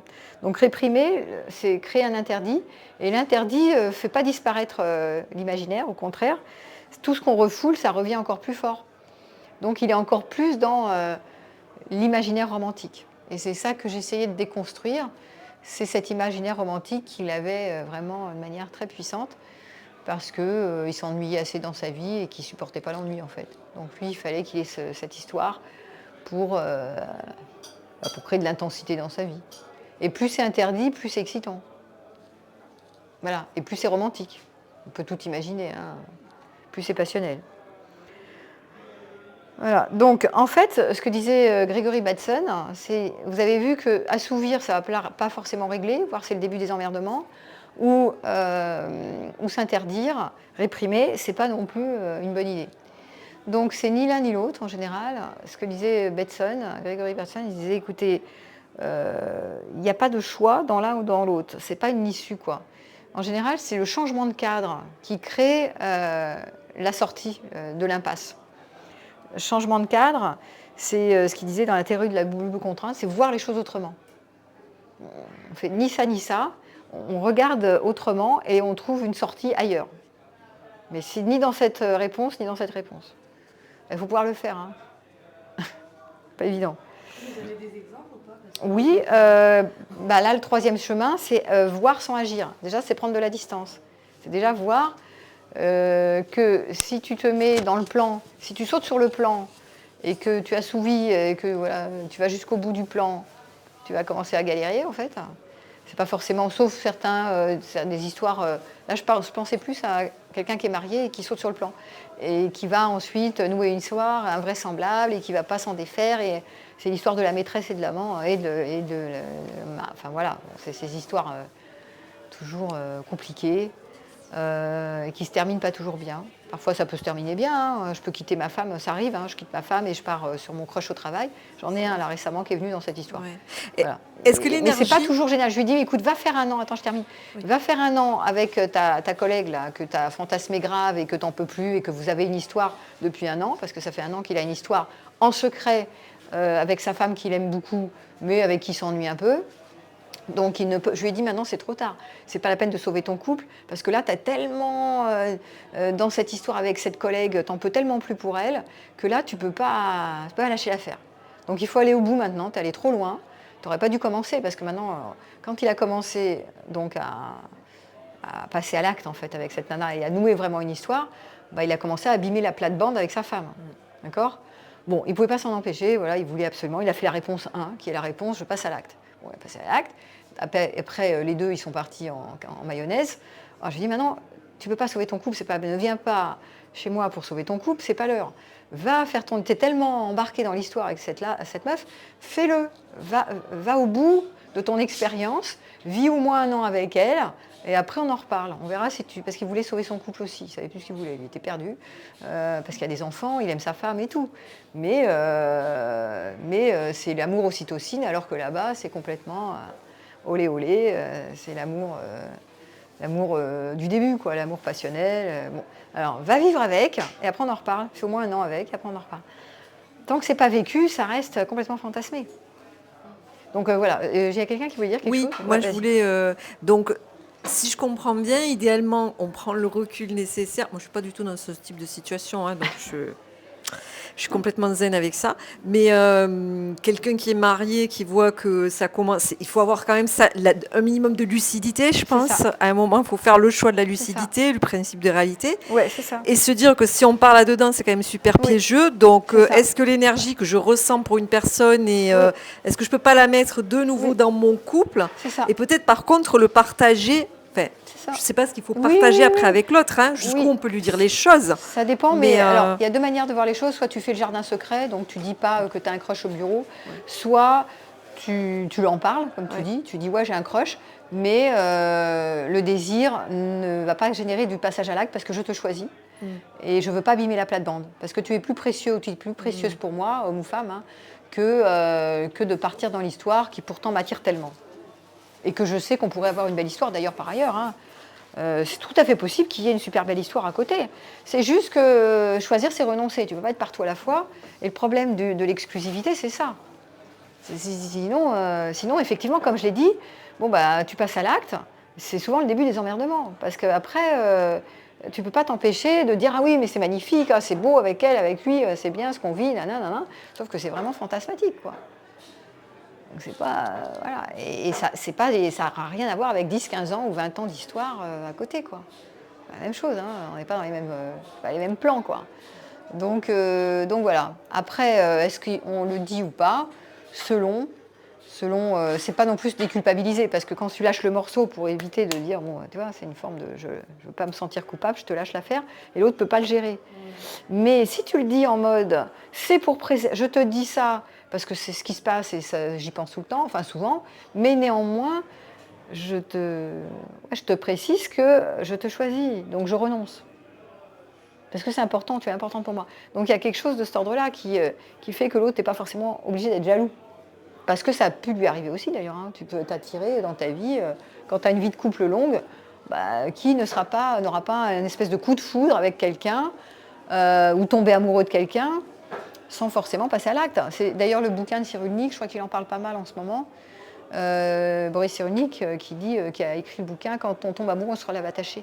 Il a fait pas mal de vidéos sur ce sujet et il dit comme ça, lui il racontait comme ça, il est tombé fou amoureux d'une nana dans une gare et tout, mais voilà, il a croisé, il est tombé amoureux, c'était fantasmatique, et pour autant il y a eu moins le coup de foudre avec sa femme, mais c'est elle qui a décidé d'aimer profondément, il est toujours avec elle, il est toujours très heureux en fait.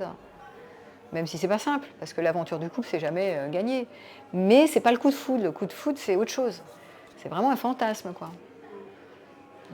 Et il dit les personnes immatures vont adorer le coup de foudre et investir sur le coup de foudre, au lieu d'investir sur une personne réelle. Oui, parce que finalement, le coup de foudre, c'est je reste liée à ma relation d'origine, avec tous les problèmes que je n'ai pas réglés. Ouais. Et c'est un choix mature que de dire je reste en couple avec une personne, effectivement, où j'ai moins projeté tout et n'importe quoi, et où la réalité, par contre, a fait ses preuves. C'est ça, mais c'est exactement ça.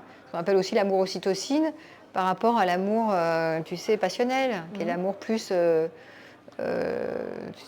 dopamine, machin, enfin tout ce cocktail dopaminergique. Donc c'est pas le même trip, quoi. Hein, d'ailleurs, c'est le cas de le dire. Ça engage pas la même chose. Et en même temps, aujourd'hui, on est tellement férus de la passion. Tu vois, mon patient là, qui crush complètement là depuis 3 ans et qui en dort pas la nuit et qui pense à elle tout le temps et que c'est interdit, il est amoureux de l'intensité, ça c'est clair et net.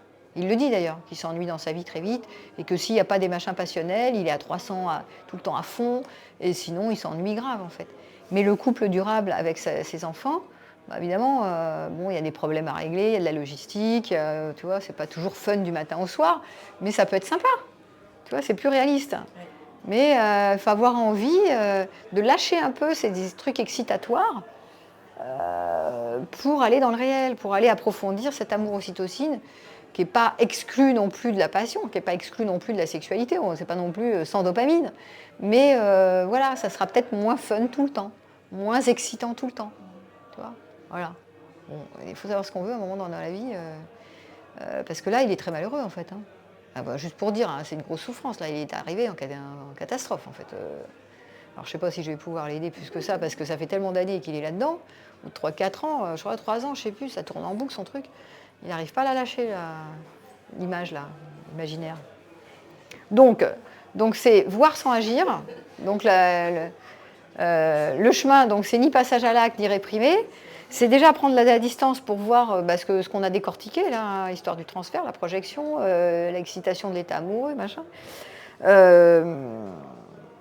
Et c'est pas se mettre la pression pour se dire je suis coupable, je ne fais pas quelque chose de bien, je suis amoral. Non, c'est pas ça.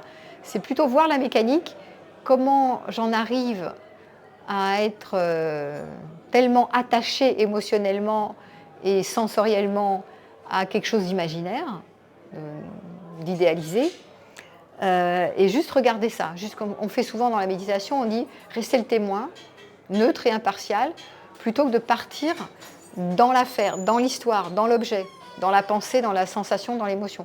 Donc là, c'est pareil. Rester le témoin, c'est ce que je fais souvent, hein, faire un pas de côté, mettre le moi adulte, on dit autrement, pour examiner la part enfant qui idéalise, qui est fascinée, qui en peut plus, qui veut passer à l'acte, qui veut capter l'objet. Si elle serait à moi, tout ira bien dans le meilleur des mondes. Je serais tellement heureux, rempli, nourri, machin. Voilà. Donc déjà, de fait de regarder, souvent dans les... C'est ce qu'on appelle aussi la capacité de contenir. On contient une intensité. On met les deux bras, hein, par exemple, et on contient l'intensité. C'est-à-dire on n'est pas dans l'intensité, on observe et on contient l'intensité. On travaille souvent de cette manière-là. Quand on est thérapeute, on travaille avec ça. Ce que vous pouvez faire si vous êtes concerné par le crush au travail, là, déjà de nommer. Là, il a pris, par exemple, dans cet exemple-là, il m'en parle à moi qui suis thérapeute. Parce qu'il ne peut pas en parler à ses copines, ni aux amis de son couple, ça ne le fait pas. Donc, à qui il en parle? Au thérapeute. Non, ça peut être ou à un ami, vous pouvez en parler. Déjà, le fait de le nommer, c'est déjà de déposer la parole, c'est mieux que de le garder en secret à l'intérieur. Voilà. Vous pouvez l'écrire, vous pouvez le nommer.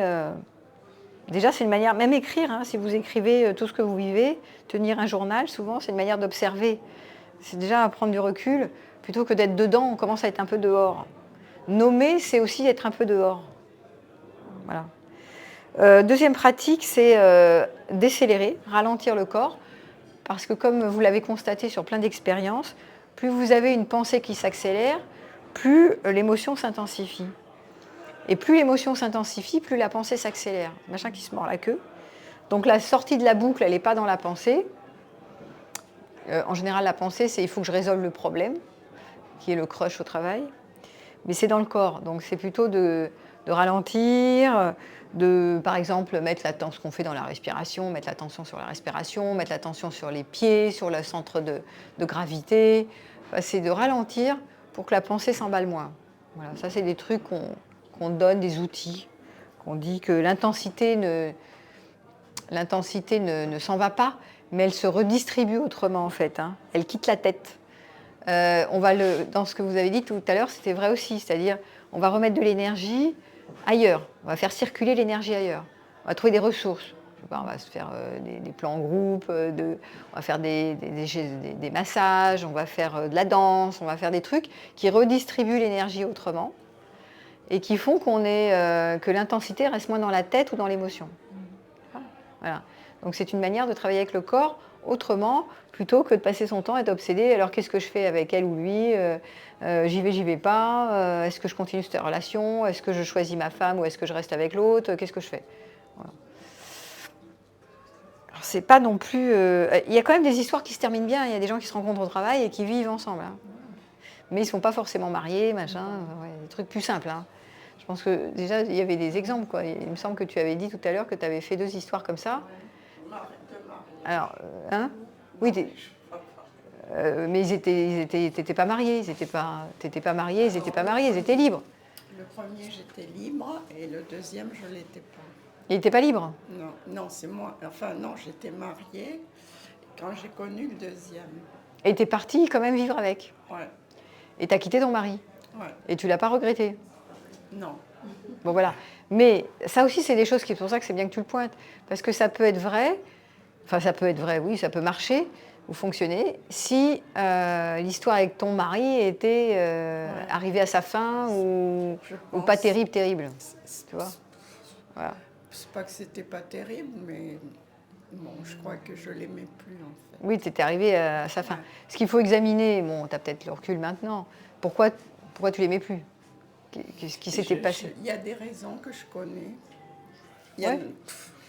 Bon. J'en identifie plusieurs raisons, mais... Non, mais c'est ça qui est intéressant de regarder. Ouais. Comment l'amour disparaît. Parce que souvent, les gens, ils me disent, ils n'arrêtent pas de me dire ça, mais c'est neuneux, tu ne peux pas savoir. Alors, on s'aime, on reste ensemble, on s'aime plus, on se quitte. Je dis, bon, faut arrêter. C'est 3 ans à l'école, quoi. Alors, c'est pas ça. Mais non, parce que c'est pour ça, il faut absolument, l'amour, il disparaît pas comme ça. Qu'est-ce qui se joue? Qu'est-ce qui fait que ça disparaît? Qu'est-ce qui s'est joué? C'est pas un hasard, en fait. Qu'est-ce qui s'est passé? Il peut y avoir plein de facteurs. Il y a plein de facteurs. Un des facteurs classiques, c'est j'aime l'intensité. Donc, une fois que je suis dans une relation égalitaire, ça devient du frère-sœur. Tu vois? Tant qu'il y a de la dissymétrie, ça va. Tant que l'autre m'échappe, ça va. Il m'échappe plus, je m'ennuie. Il y a plein de facteurs qui disent je l'aime plus. Mais c'est quoi le bug en fait? C'est quoi qui s'est passé? Et tant que tu n'examines pas vraiment les vraies raisons, tu vas faire de l'aveugle et tu peux répéter sur le prochain, le prochain, le prochain. Hein. L'infini l'histoire. Donc ne dites plus jamais je l'aimais, je l'aime, je suis avec, je l'aime plus, je le quitte. Regardez ce qui fait tous les pièges de la relation. Moi, j'en ai tellement parlé dans toutes mes conférences. C'est quoi les pièges? Il y a plein de pièges. Donc tant que vous éclairez pas ça, à 3 ans à l'école, quoi. On s'aime plus, on se quitte. Faut arrêter, quoi. Bon, alors, autre manière de voir cette histoire, de trouver des pistes pour sortir du crush au travail, d'interroger le manque. Parce qu'en fait, comme on l'a vu, quand vous êtes amoureux, vous manquez. Vous avez l'impression que vous êtes dans le manque. L'autre me manque, je ne peux pas l'avoir. Voilà. Et qu'est-ce qui n'est pas nourri dans ma vie actuellement? Et de ne pas se contenter de « non, tout va bien », un truc de façade. C'est pas vrai. Si vous êtes dans le manque et que l'autre, vous êtes amoureux grave, c'est qu'il y a un truc, il y a quelque chose dans votre vie qui globalement n'est pas assez nourri. Ou ça peut être simplement votre regard. Le regard que je pose sur ma vie quotidienne, qui est plan-plan, ou fade, ou pas assez chouette, ou pas assez chouette. Voilà. Donc, est-ce que le couple que je forme, est-ce qu'il y a une vraie intimité émotionnelle réelle ou pas? S'il n'y a pas d'intimité, souvent, c'est assez plan-plan. Est-ce qu'il y a du temps que je passe de qualité avec mon conjoint ou ma conjointe, ou mon compagnon? Est-ce qu'il y a quelque chose de pacifique, ou est-ce qu'on est tout le temps dans les conflits, donc ça donne envie d'aller voir ailleurs? Est-ce que mes amitiés sont nourries? Parce qu'il y a des personnes qui n'ont pas beaucoup d'amitié et qui, du coup, elles vont être fascinées par l'histoire du couple. Donc, il n'y a qu'une histoire amoureuse qui les intéresse, d'accord? Et l'amitié est dénaturée, quoi. Les amitiés sont désinvesties. Donc, la vie en amitié est extrêmement importante. J'arrête pas de le dire sur tous mes réseaux, que ça a autant d'importance que la sphère du couple. Mais si je mets tout sur le couple, je mets tout sur une personne, spéciale et unique, et je mets moins sur l'amitié. Ce matin, j'ai été interviewée, d'ailleurs, par une journaliste sur ce sujet, qui me disait qu'en est-il des amitiés quand on est en rupture amoureuse? Souvent, si on a passé son temps en couple à fusionner, nos amis, perso, on les voit beaucoup moins. On a les amis du couple, et puis après, nos amis, on les compte sur le bout des doigts. Et donc, je disais que c'était très dommageable, parce qu'après, on se retrouve célibataire, et en solo, et on ne sait plus où sont nos amis, on est seul, isolé, machin, on ne sait plus comment faire pour s'amuser avec d'autres, ou interagir avec d'autres. D'où l'intérêt de venir rencontrer des nouvelles personnes, et retrouver peut-être un réseau ancien, ou s'ouvrir à de nouvelles relations. Il y en a qui sont incompétents, parce qu'ils se sont perdus dans le couple. Donc nourrir ses amitiés, c'est vraiment très très important. C'est aussi important que l'histoire du couple, en fait. Mais souvent, on n'en a pas conscience. La vie professionnelle aussi peut être importante, de voir est-ce que je suis nourrie dans ma vie professionnelle. Ce matin, j'en avais une patiente qui me disait je suis complètement en dépression, le matin, je n'ai pas la motivation, c'est pas... Au bout de 3 minutes, je lui dis mais c'est ton boulot, ça se passe comment? Et elle me dit ouais, j'ai plus de désir pour mon mec, je sais pas, ou alors je m'agrippe à lui, mais j'ai pas de désir pour lui, mais je m'agrippe à lui, je suis très dépendante. Et le problème, il n'était pas du tout dans son couple en fait. Le problème, c'est que dans son boulot, elle s'ennuie comme un rat mort en fait. Ça lui plaît pas du tout. Elle fait ça parce qu'elle se dit bon, ça fait que 3 mois que je suis là, peut-être que ça va se décanter. Et ça faisait 3 fois qu'elle change de boîte, mais toujours dans le même poste. Et ce poste-là, ça n'intéresse pas en fait. Je dis, écoute, c'est flagrant, hein, à un moment donné, je pense qu'il faut mettre la lumière là-dessus. Imagine le temps que tu passes au travail, c'est du lundi au vendredi, et que tu t'ennuies, il y a quand même un problème. Donc forcément, après, le soir, tu t'agrippes à ton couple parce que tu n'as pas le temps de faire autre chose. Donc il y avait un souci sur la vie professionnelle où elle s'éteignait là-dedans.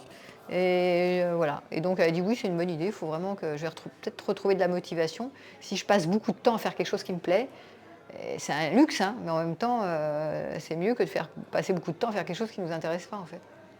Bon. Et je ne dis pas que tout le monde a accès à avoir un métier intéressant. Mais quand on peut, c'est mieux. Et beaucoup de gens... Prends le micro si tu veux parler.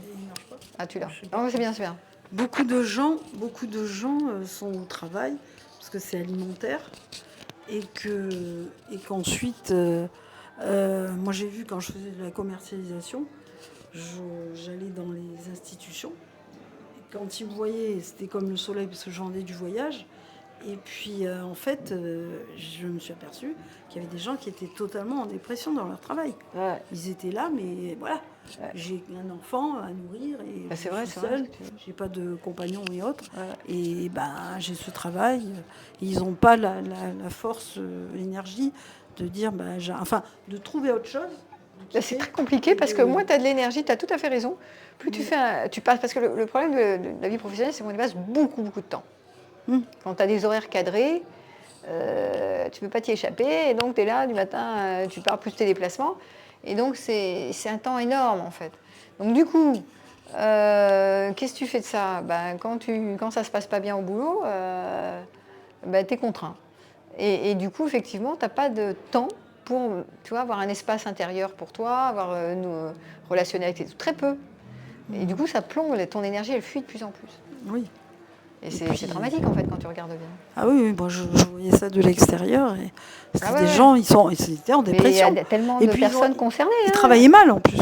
Mais oui, en plus, tu travailles mal, tu n'es pas productif, tu n'as pas de créativité. Tu es là, le matin, tu te dis je repars au boulot.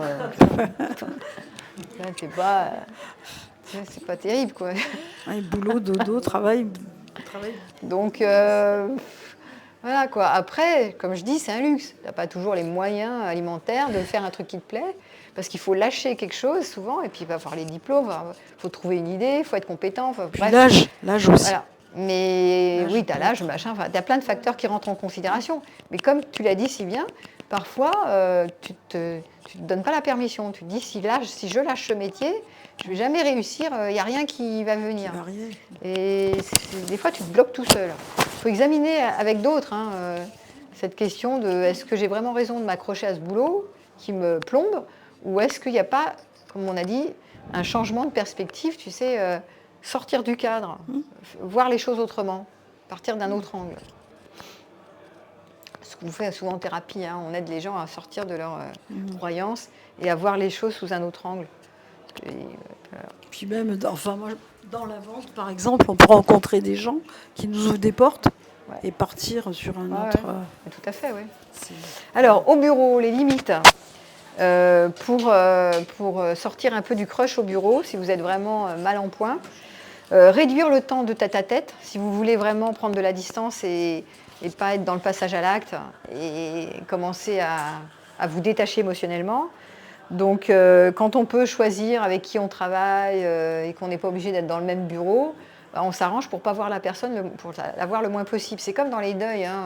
Moins tu vois l'autre, et mieux tu te portes. Plus tu le vois, moins tu vas faire un deuil, ça c'est sûr.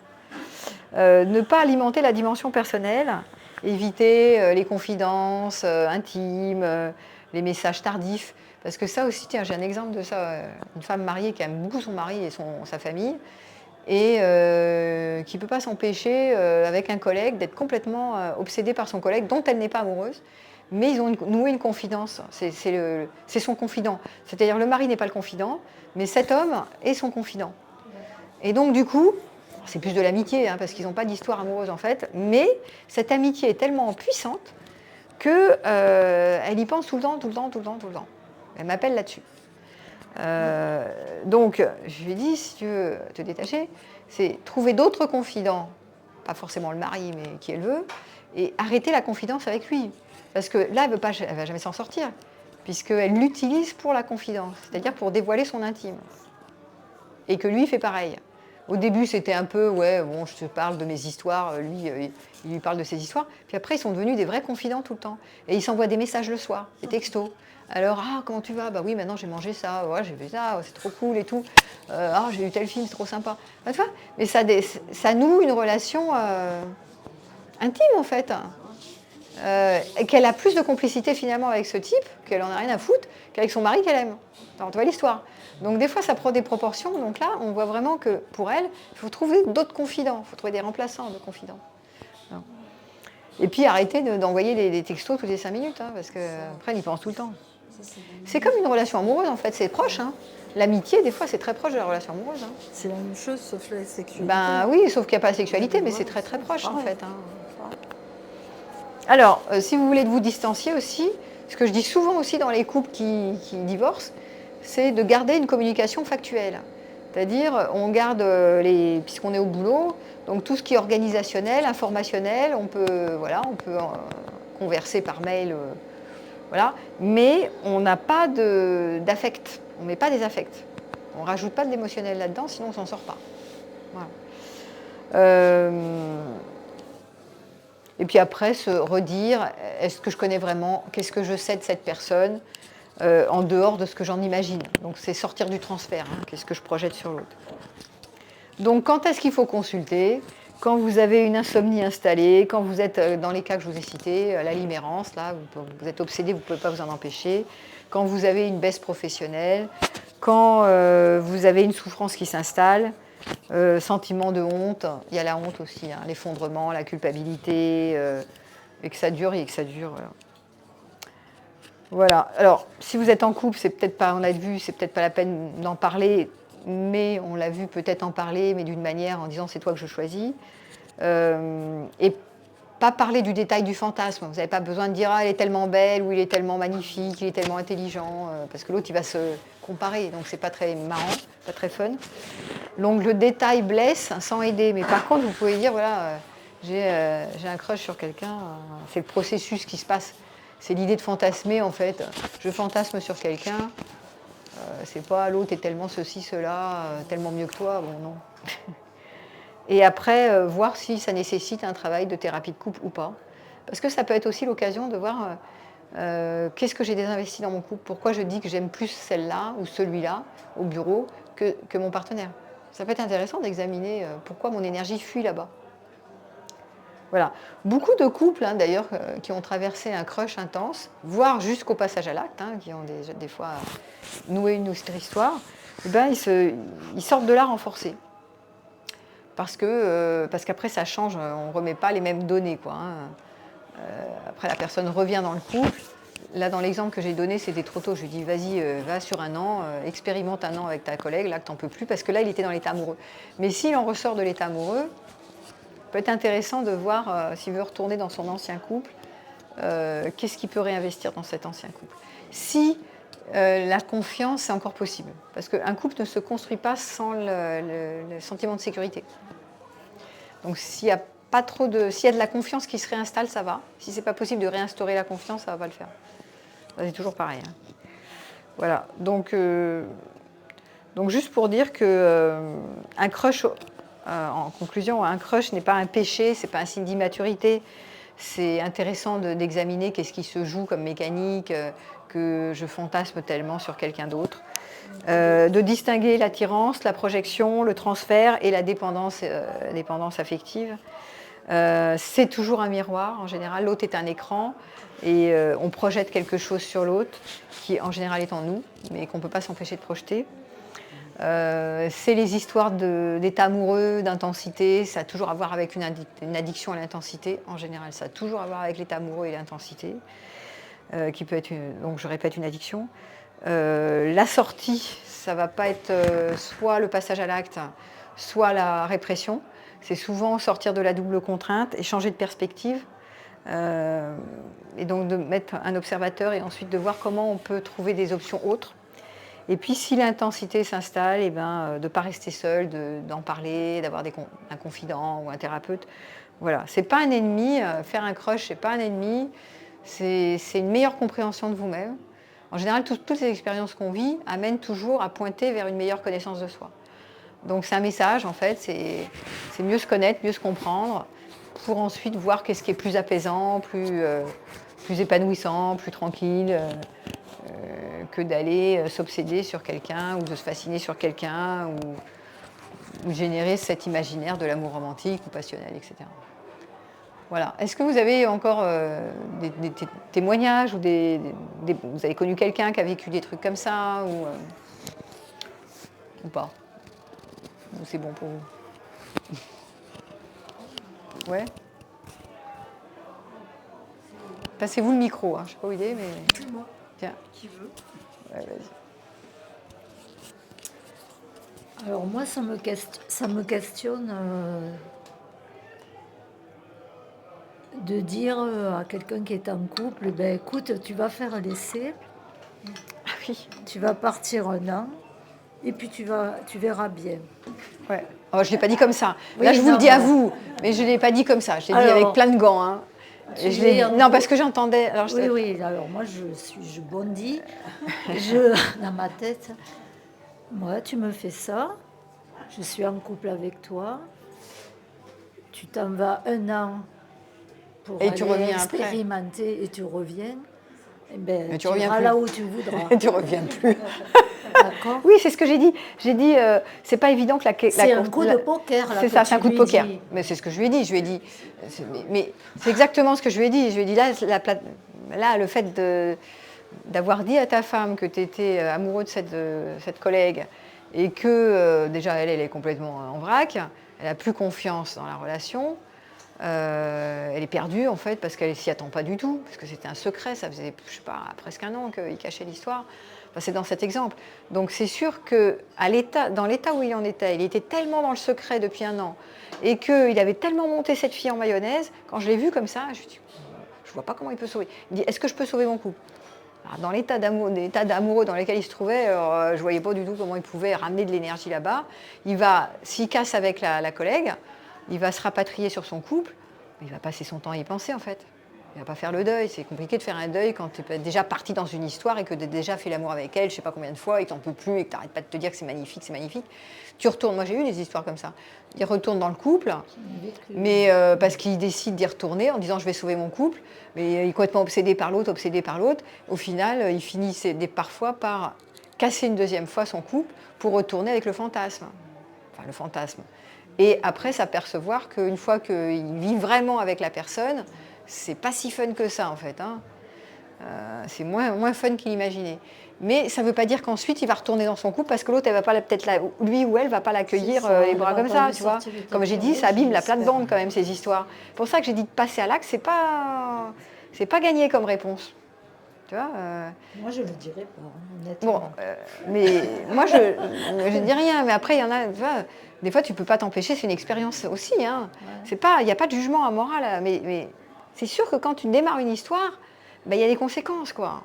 C'est pas neutre. C'est pas juste léger. Ouais, youplala, on va s'amuser. On va faire juste un plan. Le soir, là, on a fini notre réunion. Bon, c'est bon. On se fait le plan. Là, on est on est en séminaire, on peut se faire un plan le soir, le lendemain, plus rien, personne ne le saura. C'est pas si léger que ça, en fait. Alors moi, c'est du vécu de ma part. J'étais avec quelqu'un pendant 4 ans. Je pense que c'était l'amour de ma vie dans ma tête, mais je l'ai perdu. C'est pas grave. Et j'ai rencontré quelqu'un d'autre, justement, à l'UCPA. Et j'ai fantasmé, il avait des cheveux longs, il avait voyagé. Il sentait bon le sable chaud, là c'était le ski, il avait voyagé là c'était la neige. C'était un Parisien, il parlait comme ça et tout. Comme moi. Et Gérard, lui, il était technico-commercial, il était toujours en train de travailler, surchargé du travail. Et moi, j'étais là le soir, je l'attendais, il arrivait, je suis fatiguée, enfin bref. Et donc, j'ai quitté Gérard pour mon coco de Paris. Et le coco de Paris, il est venu à Montpellier. Il a passé l'examen pour le concours pour être professeur des écoles. Il réussit et tout. Et quand il fait un peu l'école normale, c'est compliqué, c'est difficile et tout. Et il y a une petite de 17 ans. qui viennent secourir. Et là, c'est reparti. Et là, il me quitte. Et ouais. Et oui. Mais Gérard, en attendant, il a été tellement malheureux Et oui. qu'il est parti à Toulouse, il en a rencontré une Autre, toujours avec. Et oui. Il s'est Donc, marié, il a eu oui, un oui. enfant. Et après coup, Et moi, conclusion, je la suis morale. revenue. Oui, oui. Moi, j'ai vécu la même histoire. Une histoire comme ça. Et la morale de l'histoire, c'est quoi? Enfin, pour toi. la morale de l'histoire, c'est exactement que j'ai fait comme cet homme qui a Oui, né. c'est J'ai ça. voulu vivre mon histoire. Ouais, c'est ça. Voilà. Et j'ai pas regardé que Gérard était quelqu'un de chouette C'est ça. et que je m'ennuyais parce qu'il était trop concentré, sérieux sur son travail. Voilà. Et qu'il ne voilà. voyait plus. C'est intéressant. Moi, j'ai vécu le même truc. Et donc, à plusieurs reprises d'ailleurs. Et ces couples auxquels je ne m'ennuyais pas, en plus. Pas d'ennui, moi. Ouais, il était Mais chouette, c'était il stable, c'était travaillait. chouette, c'était bien. Mais il n'y avait pas ce truc exciting, tu vois, que je pouvais parfois, sur des crushs, trouver. Mais moi, je l'ai dit, j'étais à une période très amoureuse de mon état amoureux. C'est d'ailleurs moi qui ai commencé à décortiquer l'histoire en disant mais en fait c'est pas tellement de l'autre, c'est vraiment l'état amoureux que je suis vraiment amoureuse de ce truc-là. Et j'étais plus amoureuse de l'histoire du crush que finalement. Et du coup dans ces amours un peu ocytocine, au final j'y trouvais pas tant mon compte que ça. Donc et après j'ai regretté, je fais la même chose que toi. Je me suis dit finalement c'était beaucoup plus chouette que ces plans de crush qui finalement quand tu les vis dans la réalité c'est pas si fun que ça. Ben, j'ai mis longtemps à À le comprendre. le regretter. Et oui. J'ai une question qui est Vas-y. plus biochimique, si j'ose Ouais. dire, parce que finalement, cette recherche du crush et tout, est-ce que c'est pas ces montées là, ces décharges de tas d'hormones Si, si. qui excitantes et qui font penser aux addictions en fait. C'est une addiction. C'est pour ça que je parle d'addiction à l'intensité. C'est une addiction, c'est comme une drogue. En plus, la particularité qu'on a sur la relation amoureuse, c'est qu'il y a le transfert, on l'a vu, des imagos parentaux. Donc il y a l'histoire de l'attachement.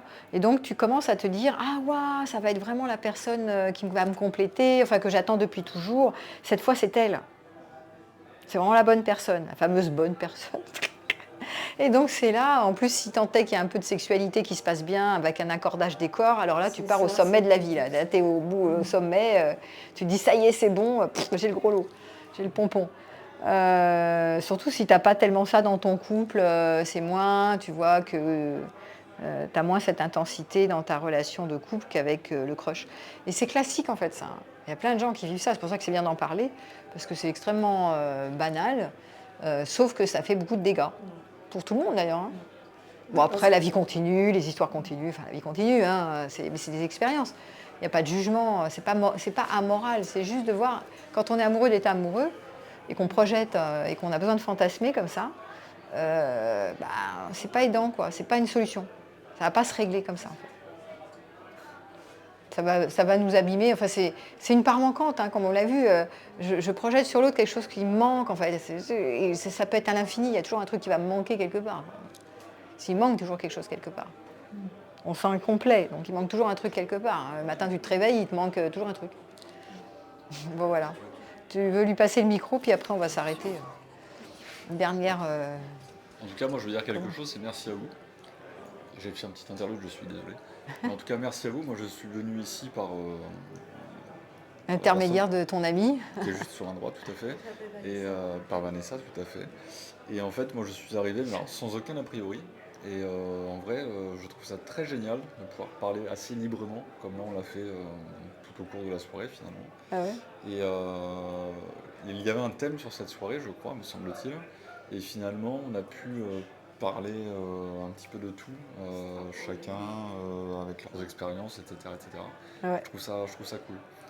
Ouais. Je trouve ça génial. Parce que finalement, le sentiment amoureux, au-delà du crush, bien qu'il en fasse partie, c'est pas quelque chose d'aussi simple qu'il Non. puisse paraître. Il y a bien des complexités derrière tout ça. Ouais. Et je trouve ça cool. Donc je voulais simplement le dire. Ouais. Voilà. Eh ben, merci de ta remarque, de cette observation. Parce que c'est vrai que moi, ce que j'essaye d'apporter, c'est les éclairages de la mécanique. Tu vois, comment ça fonctionne derrière tout ce qui est à la périphérie, tout ce qui est en apparence. C'est quoi la mécanique de ça? C'est vrai qu'il y a une complexité, et encore, je n'ai pas tout dit, hein, il y a encore d'autres facteurs et d'autres éléments à prendre en considération. Mais déjà, c'est intéressant, tu vois, parce que quand tu regardes à l'aune de ça, ça te génère ce que me disent souvent les gens, ça leur génère des compréhensions. Et des fois, ça fait un déclic en disant, ah ouais, je fais une prise de conscience. Il n'y a pas que ça, quoi. C'est pas si simple que ça. Il y a quelque chose que je n'ai pas regardé chez moi, que je dois examiner, qui est un fonctionnement que je n'ai pas vu. Et donc, déjà, des fois, ça aide. Si on ne l'avait pas dit, ce sont des choses que je n'aurais pas nécessairement remarquées. C'est ça. Ouais, voilà. C'est ça. Parce que, par exemple, je le disais tout à l'heure au travail, enfin, au sein de mon entreprise, il y a des personnes qui sont dans le couple, ça reste très rare, on va dire, mais maintenant c'est flagrant, quoi. Enfin, ce que vous avez expliqué, ouais. Okay. Ben oui, ça permet de comprendre certains, d'avoir des éléments de compréhension de qu'est-ce qui se joue, en fait. Pourquoi, voilà. Ben merci à toi. Merci à vous. Hein. C'est vrai qu'il y avait une intimité, une libération de la parole. C'est bien de s'appuyer sur vos exemples, vos témoignages, vos vécus, parce que c'est toujours plus vivant. Et puis, parce que c'est ça, en fait, c'est la vraie vérité, c'est la vraie vie. Comme ça que ça se passe. Et puis, à la prochaine conf, j'en donne tous les 15 jours. Vous allez sur mon site véroniquecohn.com. Voilà. Bon, à bientôt alors, les amis. Au revoir.